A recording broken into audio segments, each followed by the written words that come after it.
58 years under my belt, and I can finally say, I'm a free man. After 3 decades designing electrical systems in power plants, I tucked away all my blueprints, calculations, and worries into a box that ended up gathering dust in the back of my office closet. Retirement arrived like a train, right on time, not too early or too late. My name is Michael Sullivan, an electrical engineer by trade and a loner by choice. Work always took center stage in my life, a fact that my divorce 15 years ago only confirmed. Now, with plenty of time on my hands and a comfortable pension, I decided I deserved some peace. Jardins de Magnolia seemed like the perfect choice. A gated community located 30 minutes from downtown, complete with spacious houses, well-kept gardens, and a homeowners association promising to keep everything in check. No surprises, no problems. Just the silence I had long craved after living with the constant noise of turbines and generators. My house is number 47, a brick townhouse with its bricks proudly on display, and a small deck in the back where I can watch the sunset. I set up my lab in the basement, a space where I can still tinker with some personal projects without the corporate deadline pressure. The first few weeks went exactly as planned. Sleeping in late, leisurely coffee, reading out on the porch, and long walks around the community. Subscribe to the channel and leave your like to get access to more stories like this. The first electric bill caught me off guard. Even with my years of experience tweaking high-voltage systems, I couldn't figure out why my consumption was so high. I went over every room, every appliance, every circuit. Nothing justified those numbers. The second bill was even worse. The amount almost doubled, with no reasonable explanation. I called up the electric company, questioned the readings, but everything appeared to be in order. That's when I decided to investigate on my own. Armed with a multimeter and years of know-how, I started mapping the house's energy use. It took 3 days, but I finally found the anomaly. A slight overload in one of the circuits feeding the side of the house. The weird part was that this circuit shouldn't even be registering any consumption. I followed the trail to the wall separating my property from my neighbors. There, hidden among some ornamental shrubs, I found something that sent chills down my spine. A professional-grade tap, almost unnoticeable.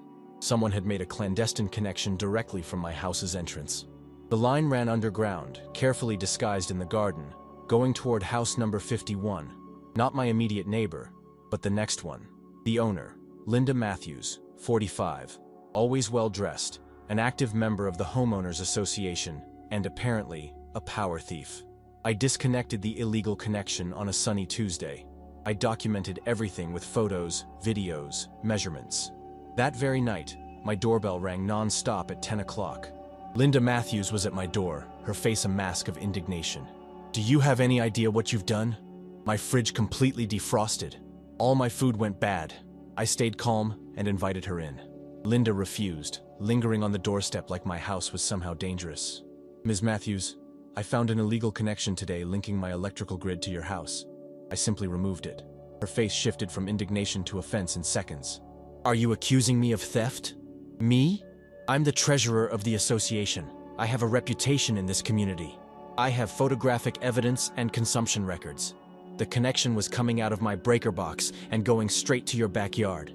Linda instantly transformed. Tears welled in her eyes, and her voice trembled. "I'm a lonely woman just trying to get by. You, a privileged man, wouldn't understand my struggles. If there was an electrical issue, it was probably caused by your poorly installed system." The performance was impressive, but did nothing to sway me. I calmly explained that the evidence was clear and that she had 2 options. Settle this between us, with her reimbursing me for the undue charges, or call the authorities. Linda left just as she had arrived, stormy and menacing. "You have no idea who you're messing with, Sullivan. You don't know what's coming." Linda's response came at 3:17 in the morning. Police sirens lit up my room with flashing blue and red lights. 2 officers knocked on my door, informing me that there had been a complaint of harassment against me. "We were informed that you've been intimidating your neighbor, making nighttime rounds in front of her house, and purposely cutting off her power." I kept my cool. "Officers, I might have something important to show you." I led them to my office where, since the whole electric bill incident, I had maintained a 24-hour security system. The cameras covered every angle of the property, with backups on the cloud. In the past 72 hours, I haven't left this house except to pick up mail. Ms. Matthews, on the other hand, came by last night. And about her power, I showed them photos of the illegal connection, documentation from the electric company about my abnormal consumption, and the records of when I disconnected the illegal cable, right in broad daylight, without interfering with anything except what was illegally connected to my property. The officers exchanged glances. The older one sighed. "Mr. Sullivan, I suggest you file a formal police report, and keep those cameras running." 3 days later, an official letter from the Jardin de Magnolia Homeowners Association arrived. Apparently, I had violated 7 different community rules, ranging from unauthorized modifications, to the facade, to hostile behavior towards neighbors. The letter, signed by the association's president, requested my presence at an extraordinary hearing. I immediately called the number indicated. On the line was the president himself, Mr. Edwards, who sounded genuinely confused. "We never sent any correspondence to you, Mr. Sullivan, and there isn't any hearing scheduled." The next day, a supposed inspector from the electric company showed up at my door. Without proper identification, he insisted on checking on reported irregularities. I politely refused his entry, and later confirmed with the company that no technician had been dispatched to my address. Linda was trying to bury me under a mountain of bureaucratic problems, betting that I'd eventually give in. Maybe it would work on someone else, but not on someone who'd spent 3 decades navigating the corporate red tape of power plants. I documented every false notice, every strange visit. I installed extra cameras and set up automatic movement alerts for specific areas of the property. If Linda wanted war, she was dealing with someone equipped with the resources and patience for a prolonged battle. After weeks of bogus notices and intimidation attempts, I decided it was time to figure out who I was really up against. Linda Matthews wasn't just an opportunistic neighbor. There was something more systematic about her behavior. The patience and meticulousness I'd honed from analyzing failures in complex electrical systems were now my best weapons. I set up a formal meeting with the electric company. I brought all the documentation I'd collected: photos of the illegal connection, records of abnormal consumption, and the history of my previous attempts to fix the issue over the phone. The representative assigned to my case, a man named Garcia, looked over my materials with growing interest. "Mr. Sullivan, this is more serious than we initially thought," Garcia commented after reviewing the documents. "The modification made to your meter required specific technical know-how. This isn't your run-of-the-mill tap. Could she have learned it on her own?" I asked, intrigued by the sophistication of the scheme. "Possible, but unlikely. I'll check our system for any similar complaints." While waiting, I flipped through a company newsletter. An article on energy fraud caught my eye. Consumers should watch out for diversion schemes that can go unnoticed for months. Garcia returned with a look that mixed surprise and confirmation. "Mr. Sullivan, we found something interesting. A Linda Matthews appears in our system as living at 3 different addresses over the last 6 years. In every one, there were complaints of abnormal consumption by nearby neighbors. Investigations never came to any definite conclusions, because she always moved before the process could wrap up. A pattern was emerging. Linda wasn't just an occasional opportunist. She was a professional. She probably carefully picked her victims: people living alone, the elderly, or, like in my case, newcomers who didn't know the community well. "We need more proof for a lawsuit on the company's side," Garcia explained. "But this certainly strengthens your individual case. I'm assigning a technician specialized in fraud for a full inspection." 2 days later, the technician confirmed my initial findings and added technical details I hadn't noticed. The connection featured a partial diversion system, which made the theft less obvious on the meters by spreading out the consumption to look like a gradual increase instead of suspicious spikes. Armed with the official report, I went to the company's legal department. They asked if I'd be willing to testify in case they decided to sue Linda for her systematic fraud against the utility. I agreed right away. On my way home, I decided to do a bit of parallel investigating. I stopped by the municipal library and used their public records access. What I discovered broadened my understanding of what I was facing. Linda Matthews showed up in court cases in 3 different counties. It was always the same pattern: charges for minor fraud or misappropriations that never went anywhere because she'd claim health issues, a change of residence, or settle out of court for a modest sum. In one case, I found something especially revealing: a small claims complaint from a former landlord. In the allegations, he mentioned that Linda had convinced neighbors in the building that he was abusive and negligent, sparking a small rebellion among the tenants that led to months of unpaid rent. The case was eventually dropped when the legal costs outweighed the recoverable amount. Linda wasn't simply a power thief. She was a social manipulator who turned communities against individual people, creating a smokescreen for her own actions. I realized I needed to prepare not just for her direct actions, but for the narrative she was likely already building about me in the community. That night, as I headed home, I noticed something different. Several neighbors who used to greet me now avoided eye contact. An elderly lady crossed the street when she saw me approaching. On the community bulletin board near the entrance, there was a new notice warning about suspicious behavior and recommending residents report unusual activities without naming anyone specifically. I snapped a photo of the notice and added it to my growing evidence folder. Linda was playing me in this game, but I was quickly regaining ground. The next morning, I received an unexpected call. It was Thomas Wilson, introducing himself as Linda Matthews's lawyer. His voice was smooth, professional, and rehearsed. Mr. Sullivan, my client is willing to amicably resolve any misunderstanding that might have occurred between you two. Are you interested in discussing a settlement? What kind of settlement are we talking about, Mr. Wilson? My client will pay the amounts you claim were falsely charged on your electric bills. In exchange, you agree not to make any defamatory statements about her and to withdraw any complaints with the electric company or authorities. The proposal confirmed everything I'd discovered. Linda was following her usual pattern, stirring up trouble, then offering partial solutions on the condition of complete silence. It probably worked on people who just wanted the problem to disappear. Thank you for the offer, Mr. Wilson. But this isn't just a case of incorrect charges. Your client set up an illegal connection to steal electrical power, forged documents for the homeowners association, and made false police complaints against me. Any settlement would need to acknowledge and resolve all these issues. The silence on the other end of the line was telling. When Wilson finally replied, his voice had lost some of its smoothness.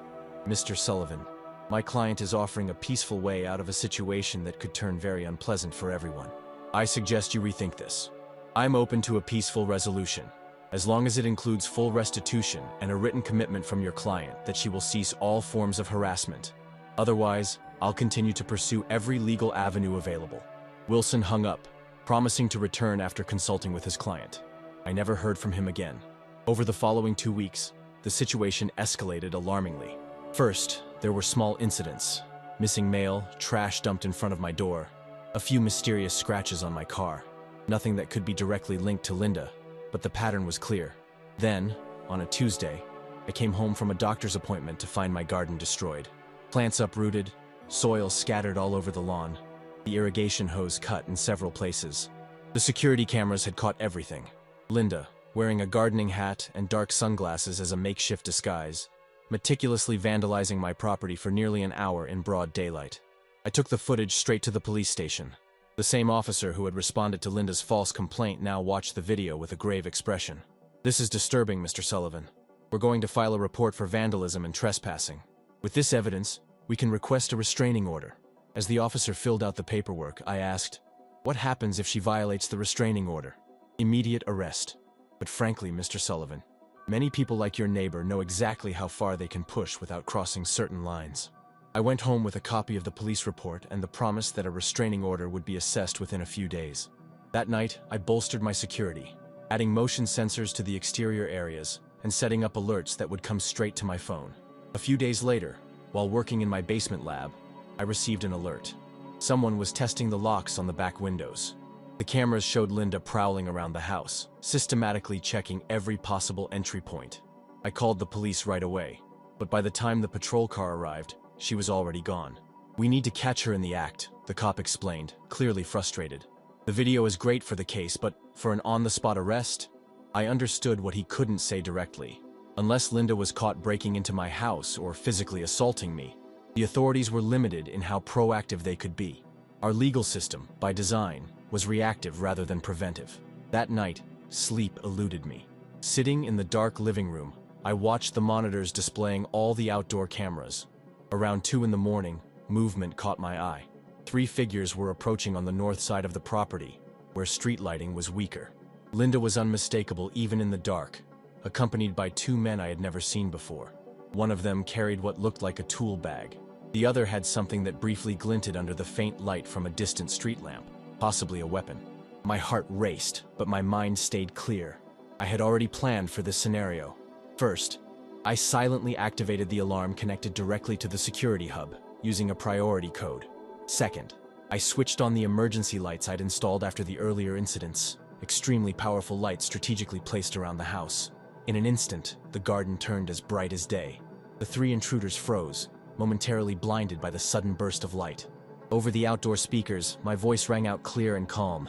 Linda Matthews and Company, you're being recorded in an attempted home invasion. The police have been notified and are on their way. I suggest you stay exactly where you are. One of the men recovered from the initial shock and bolted toward the back of the property. The other hesitated, looking at Linda as if waiting for guidance. She didn't run. Instead, she moved toward the back door with renewed determination. Mr. Sullivan, I'm just trying to get back my own property that you stole from me. I'm not afraid of your threats. Her voice echoed across the quiet garden, clearly aimed at creating an alternative narrative for any witnesses. Even in that critical moment, Linda was trying to twist reality. I stayed silent, observing on the monitors as she tried forcing the back door. The man who stayed behind appeared increasingly nervous, glancing over his shoulder as if anticipating the police's arrival. "Linda, let's get out of here!" he finally shouted. "This isn't worth it!" She ignored him, now using some sort of tool to try to force the lock. That's when the sirens became audible in the distance. The man didn't wait any longer. He ran in the same direction his companion had taken minutes earlier. Linda eventually stopped, looked directly at one of the cameras, as if she knew exactly where they were positioned, and smiled.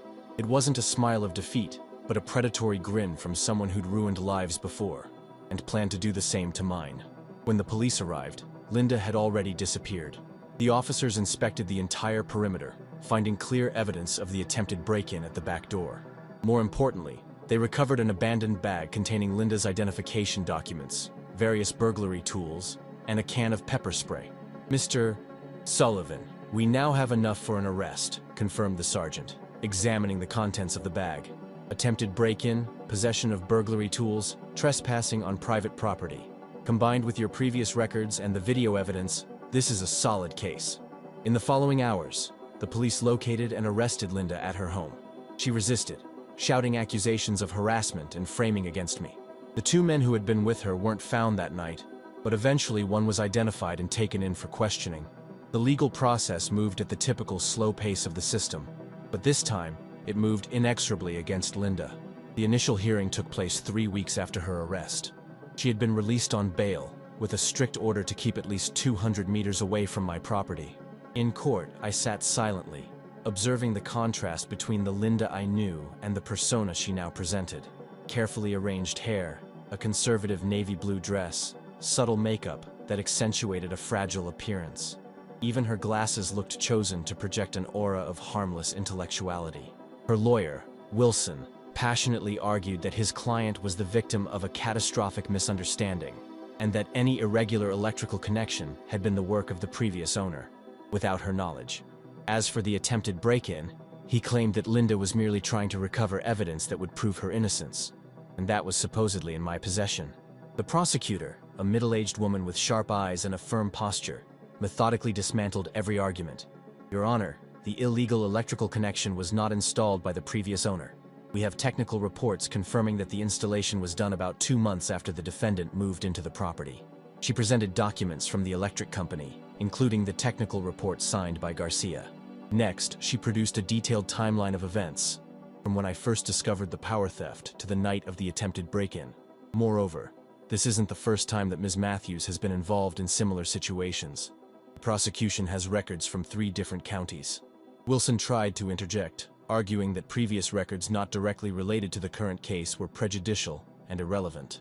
"Your Honor," the prosecutor continued unflappably, "we are establishing a pattern of behavior that demonstrates premeditation and specific intent, not just a coincidence or misunderstanding as the defense suggests."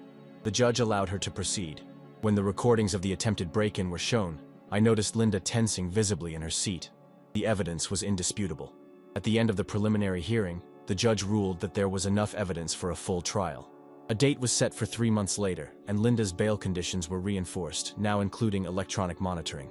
As I left the courthouse, Wilson discreetly approached me. "Mr. Sullivan, we're still open to a settlement.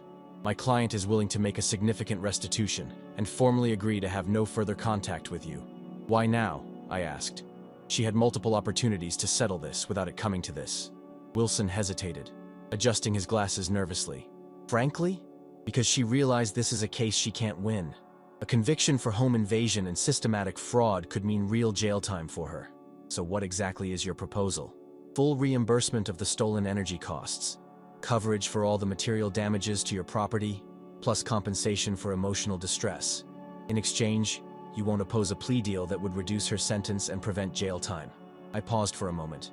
It wasn't about revenge for me, but about justice and security. I'll consider the offer, provided it includes mandatory psychological treatment and extended monitoring, and she'll have to sell her house and move out of the community. Wilson seemed surprised by my counteroffer, but he nodded. I'll discuss this with my client and get back to you. In the following weeks, negotiations moved slowly.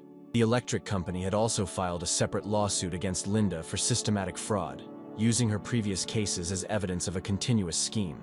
This complicated any settlement in my case since any admission of guilt could be used against her in that other process.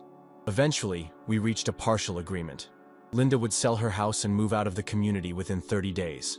She would pay all the charges for the stolen electricity plus compensation for material damages, and she'd accept a permanent restraining order. In exchange, I wouldn't oppose a suspended sentence on the criminal case, as long as she fully complied with the agreement and underwent electronic monitoring for a year. The prosecutor, after consulting with me, accepted the terms for the criminal case, although the utilities lawsuit remained open. A week later, a for sale sign appeared in Linda's front yard. 3 days after that, a moving truck parked in front of the property. I watched discreetly from my window as the furniture was loaded out. Linda supervised it all with an impassive expression, occasionally glancing in my direction. Our eyes met only once during the move. There was no anger or defiance in her look, just a cold calculation, as if I were nothing more than an obstacle she couldn't overcome this time. The house was sold in less than a month to a retired couple who were looking for exactly what I was: a quiet place to enjoy their golden years. Ironically, they became my first true friends in the community. Subscribe to the channel and leave your like to get access to more stories like this.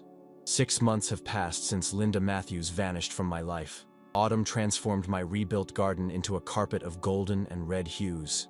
Sitting on the back deck, I watched the sparrows that have made a nest in the nearby tree, a fitting metaphor for the peace I've finally found.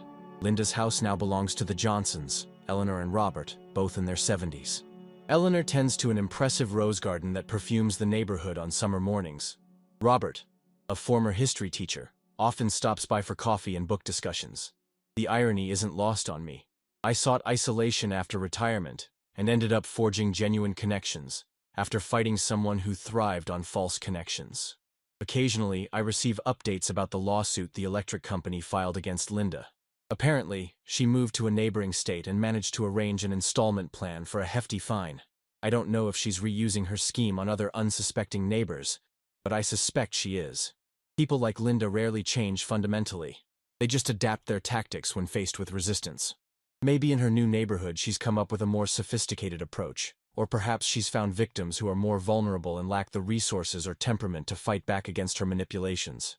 What bothered me most during the whole ordeal wasn't the theft itself, but how easily Linda switched personas. The friendly neighbor in the community, the fragile victim to the authorities, the indignant accuser when confronted, the calculating criminal when she thought no one was watching. As an engineer, I always preferred the simplicity of physics, the way electricity follows predictable rules, even in complex systems. People like Linda represent a different kind of complexity, one that can't be solved by equations or circuits. Some neighbors who had distanced themselves during the height of the conflict have started greeting me normally again. Some even apologized for having believed Linda's rumors. I hold no grudges.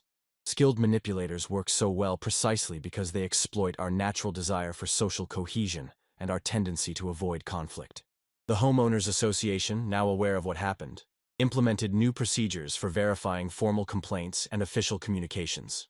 I was even invited to join the security committee, where my expertise with systems and my newfound understanding of social vulnerabilities are both valued. My basement lab took on a new role beyond the technical projects I've always loved. I developed a simplified energy consumption monitoring system that can identify anomalies and potential unauthorized connections. The electric company has shown interest in adapting the concept for broader residential use. Sometimes when I wake up in the middle of the night, I still check the security monitors out of habit. The trauma of the break-in left subtle marks that will likely never fully disappear, but I refuse to let it control my life or shatter the peace I finally achieved. This morning, while I was having coffee on the porch watching the peaceful routine of the community, I reflected on how adverse situations can transform us. Facing Linda forced me to break through my self-imposed isolation and reconnect with the community around me. Paradoxically, in defending my physical boundaries, I managed to tear down some of the emotional walls I had built over the years.